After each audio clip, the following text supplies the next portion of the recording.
이사야 저 말씀은 메시아 또 절대 유일의 구원자이신 예수 그리스도의 초림과 재림에 관한 예언을 가장 많이 하고 있는 구약 성경 중에 하나입니다. 특별히 오늘 본문은 한 구원자를 통해서 선택된 민족 이스라엘을 포로에서 해방하게 될 것이라고 하는 예언을 하고 있으면서 이 이사야서에 나오는 여호와의 종의 노래라고 하는 그런 그 네 개의 그런 본문이 있습니다. 그 중에 첫 번째 나오는 여호와의 종의 노래의 내용이 오늘 본문입니다. 이 오늘 말씀에서 나오는 내용은 여호와의 종의 성품에 관한 이야기를 하고 있고요. 그리고 그에 대한 보호와 사역에 대해서 여호와께서 전적으로 보증하신다고 하는 말씀을 내용을 하고 있습니다. 그리고 이 여호와의 종의 노래의 주체는 여호와 하나님 자신이십니다. 여호와의 종, 하나님의 종을 보라고 오늘 말씀이 제목이 하나님의 종을 보라입니다. 우리는 매일매일 살아가면서 주목하고 집중해서 바라봐야 할 것들이 있죠. 하루를 시작하기에 앞서서 오늘은 어떤 일을 집중하고 바라보고 노력해야 할지를 생각합니다. 세상 사람들은 일상의 일뿐만 아니라 강한 지도자를 바라보고 말을 잘하는 사람, 똑똑한 사람, 지혜로운 사람, 능력 있는 사람들을 바라보고 주목합니다. 그것도 중요합니다. 그들을 모델 삼아서 이 세상을 어떻게 살아갈까 하는 것들도 배웁니다.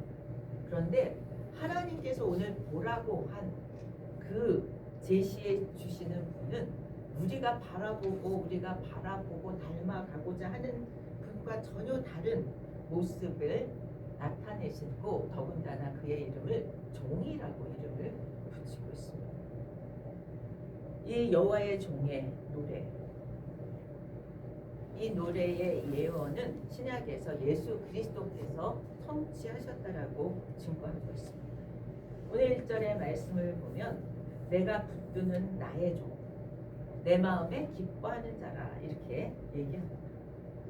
오늘 이사야서의 권면대로 하나님의 종의 모습을 바라보라고 그렇게 말씀하시고 우리는 그 모습을 바라보면서 우리의 삶의 이 땅에서 그분을 따라가는 삶이 되기를 먼저 축원드립니다. 오늘 본문 속에서 우리가 바라봐야 할 여호와의 종, 하나님의 종은 어떤 분인지를 살펴보면서 우리가 무엇을 바라보고 무엇을 따라가야 할지 함께 생각해 보면 좋겠습니다.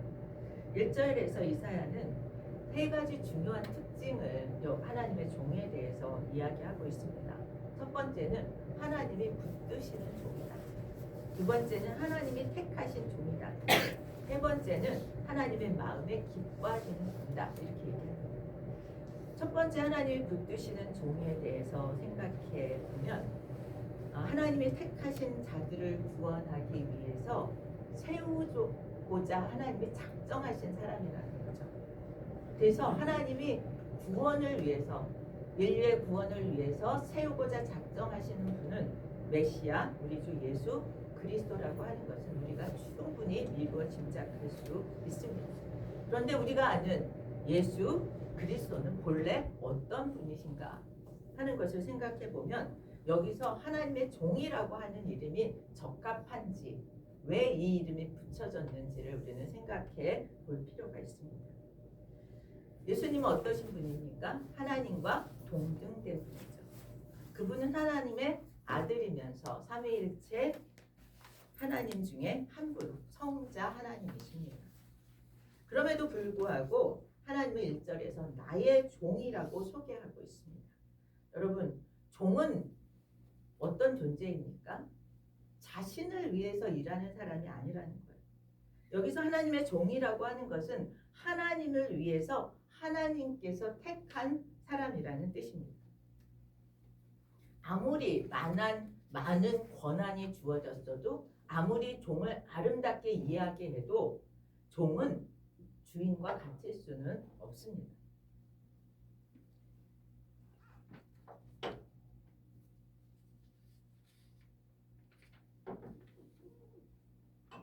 그런데 하나님의 아들이고 하나님과 동등된 분인데 왜 종이라고 불리워지는가 하는 얘기입니다.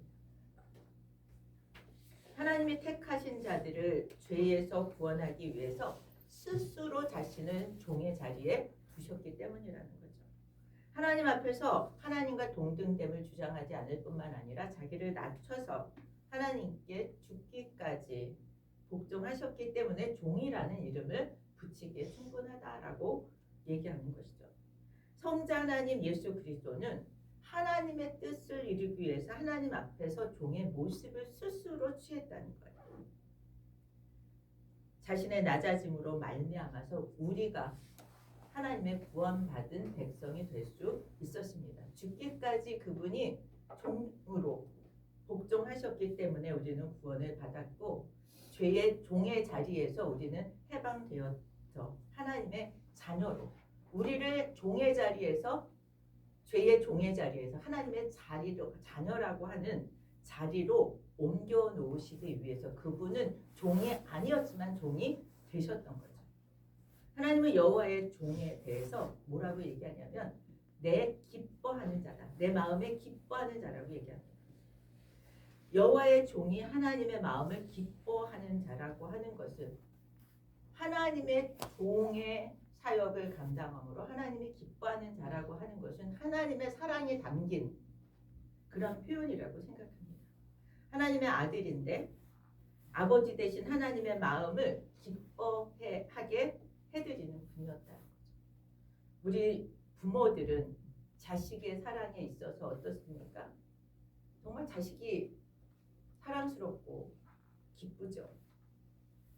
그리고 그 사랑은 아무리 주어도 부족하게 느껴지고 더 잘 많이 주고 싶은 것이 부모의 사랑입니다. 하나님도 저는 그랬을 거라고 생각했어요. 당신의 독생자 예수 그리스도에 대해서 너무너무 사랑스럽고 정말 어디다 내어줄 수 없는 그런 사랑을 가졌지만 그 아들 외아들 한 아들이 많은 것도 아니고 외아들이었습니다. 당신과 본성이 같았고 모든 일에 하나님의 뜻과 일치했어요. 우리 자녀라도 내 뜻과 일치하지 않을 때 참 어렵죠, 마음이. 그런데 예수 그리스도는 하나님의 뜻에 딱 맞는 그런 아들이었습니다. 그리고 성령으로 한 영으로 공유하는 그러한 아들이었어요. 얼마나 기뻤을까 저는 상상되어집니다. 그렇게 사랑하는 아들을 아끼지 않고 내어 죽게까지 하셨다면 우리는 또 어떤 존재입니까? 하나님이 우리를 얼마나 사랑하는지 그 사랑하는 아들을 내어주어 죽게 하면서까지 우리를 죄의 종에서 하나님의 자녀의 자리로 옮겨주셨다면 그분의 사랑은 우리는 엄청나게 크다는 것을 알 수 있습니다. 하나님의 종 예수 그리스도는 자신을 드러낸 사람이 아닌 거죠. 하나님이 붙드시고 하나님이 기뻐하시고 그를 통해서 하나님의 사랑이 드러나게 하신 분이 예수 그리스도입니다. 예수 그리스도의 구원의 사역은 인간 예수의 힘과 능력이 아니라 하나님의 영으로 감당했던 사역이었다고 저는 생각되었습니다. 저는 이 말씀을 보면서 우리가 바라봐야 할 것은 이 세상의 그 어떤 그런 사람들 또 그들의 인정과 평가가 아니라 지금 예수 그리스도를 하나님께서 나의 마음에 기뻐하는 자라고 하는 그러한 평가를 받았던 것처럼 우리의 기준도 하나님이 얼마나 기뻐하시는가에 초점을 맞추고 그분을 바라보아야 한다라고 생각합니다. 우리는 매일 아침마다 우리가 보아야 할 것, 집중해야 할 것의 그 기준을 어디에 맞출 것이냐라고 오늘 말씀이 도전해 주시는 것 같아요. 하나님을 기뻐하게 하시는 일, 기뻐하게 하시는 사람, 그 기뻐하는 예수 그리스도를 바라보는 것으로 하루를 시작하기를 예수 그리스도 이름으로 축원합니다. 또 이 하나님의 종의 사역의 방식은 세상 사람들과 너무 달라요. 외치지도 않고 목소리를 높이지도 않고 상향 갈대도 꺾지도 않고 꺼져가는 등불도 끄지 아니한다는 거예요.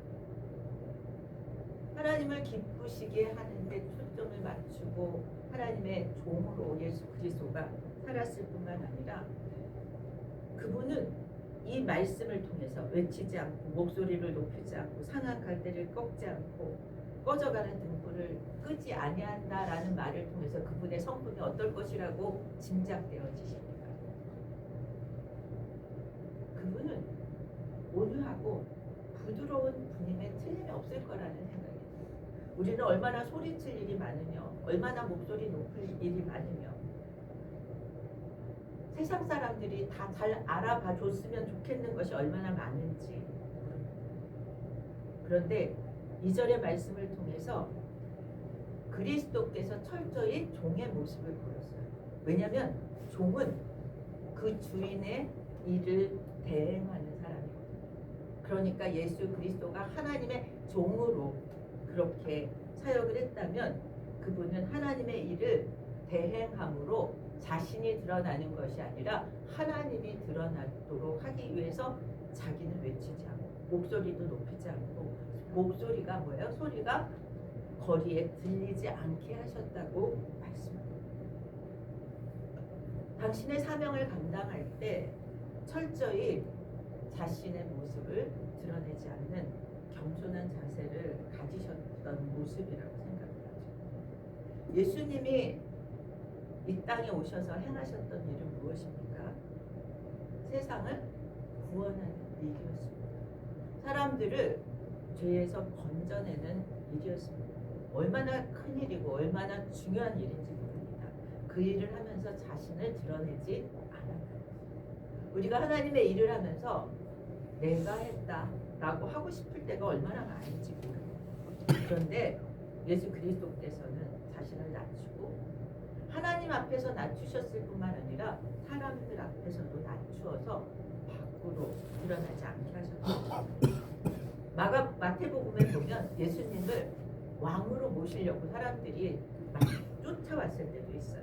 왕으로 세우려고 할 때 예수님은 어떻게 했어요? 심지어 자신을 숨겼습니다.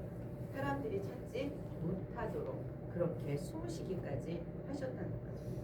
묵묵히 자신의 사명을 감당함으로 드러날 것은 하나님의 영광만 드러나게 하셨다는 것입니다.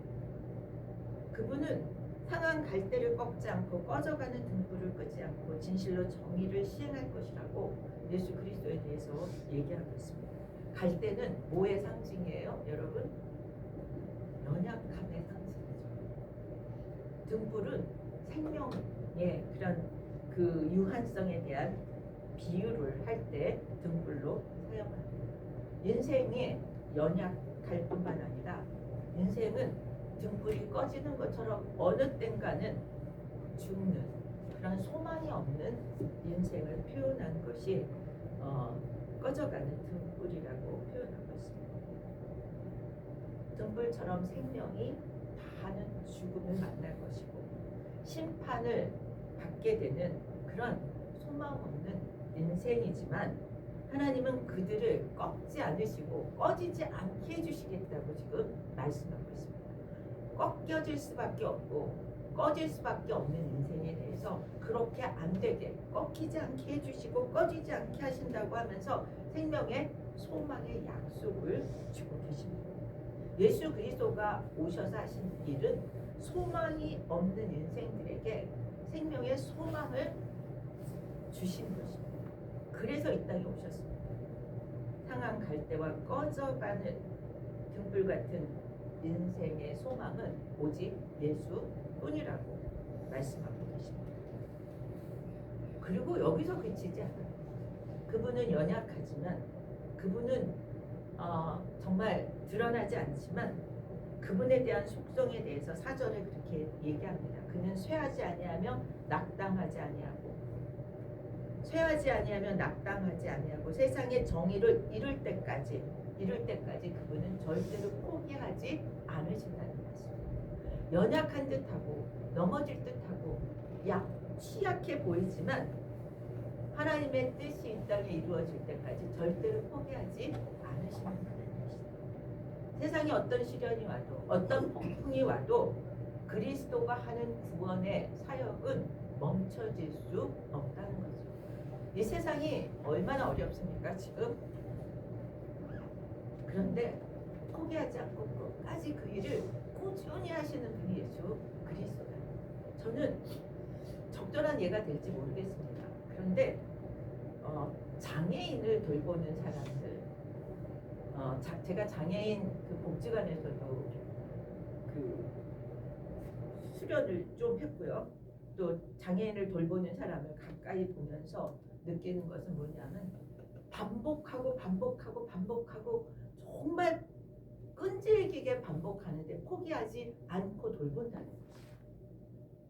그래서 저는 사회복지사들, 특별히 장애인을 돌보는 사회복지사들의 월급이 너무 적다 이런 생각을 한 적이 있어요.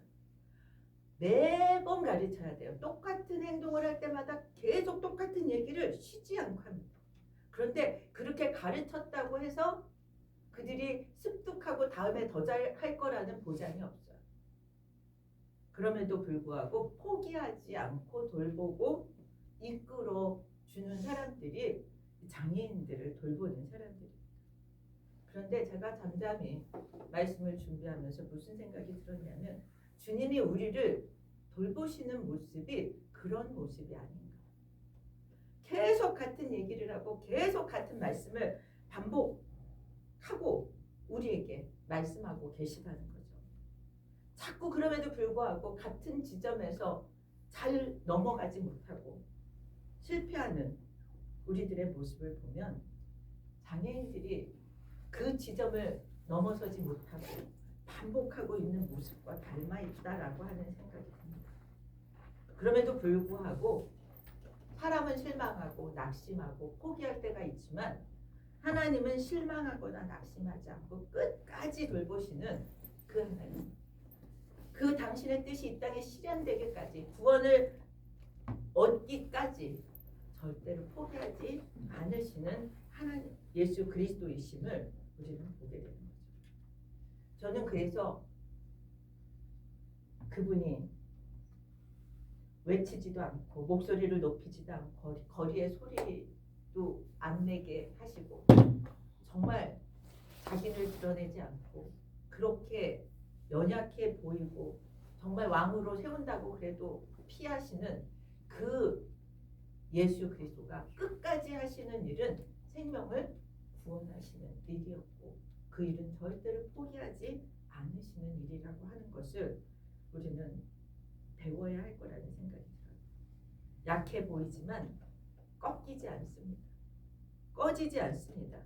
구원하게 하는 일에 있어서는 결코 그분에게 실패는 없다라고 하는 생각을 하게 됩니다. 조용히 그렇지만 끝까지 하나님의 뜻을 이루시는 분이 예수 그리스도. 그렇다면 우리가 그분 때문에 구원을 받았고 그분의 사랑으로 여기까지 왔다면 우리의 사명도 크고 화려하고 멋지고 남이 알아주지 않아도 진실하게 끝까지 감당하는 것이 우리가 해야 할 일이라는 생각이 들어집니다. 구원을 모르는 자들, 절망 중에 정말 가지 않을 곳을 향해서 가는 자들, 고집이 세어서 제갈 길로 가는 반복된서 넘어지는 자들, 그들을 예수님이 우리를 끝까지 돌보셔서 여기까지 오게 하신 것처럼 그들을 이끄는 일에도 우리는 포기함이 낙심함이 없어야 되겠다는 생각을 해봅니다.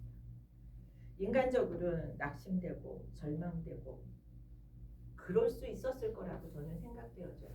예수님도 인간이셨기 때문에. 그러나 그분은 낙심도 절망도 하지 않으시고 끝까지 그 일을 수행하셨습니다. 그분을 바라보는 것, 그것이 하나님의 종을 바라보는 것이라고 생각되었습니다. 우리는 그리스도를 힘입어서 예수 그리스도가 그 복음의 역사를 포기하지 않았던 것처럼 우리도 끝까지 그 일에 동력하는 자들이 되어야 한다라고 생각되어지고 복음의 역사뿐만 아니라 우리에게 맡겨진 삶의 현장에서 끝까지 그 일을 감당하는 그것이 예수 그리스도를 바라보는 삶의 태도라고 생각되었습니다. 하나님은 종에게 맡기신 사역에 대해서 분명하게 말씀하고 있습니다. 뭐라고 말씀하시냐면 6절에 내가 의로 여호와가 의로 너를 불렀은즉 하면서 말씀합니다. 너를 세워 백성의 언약과 이방의 빛이 되게 하리라. 백성의 언약, 이방의 빛. 그 뒤에 7절에 가면 눈먼 자들의 눈을 밝히고 갇힌 자들을 이끌어내고 흑암에 앉은 자를 감방에서 나오게 하리라. 이것이 예수 그리스도가 이 땅에 오셔서 감당하셨던 사역입니다. 이거를 다 요약하면 눈먼 자들을 눈을 밝히게 하고 갇힌 자를 감옥에서 이끌어내는 사역을 할 것이다. 한마디로 뭐예요? 죄의 영향력에서 사람들을 해방시키는 일, 그것이 구원의 사역입니다. 죄한 죄인들은 흑암의 상태, 빛의 상태가 아니죠.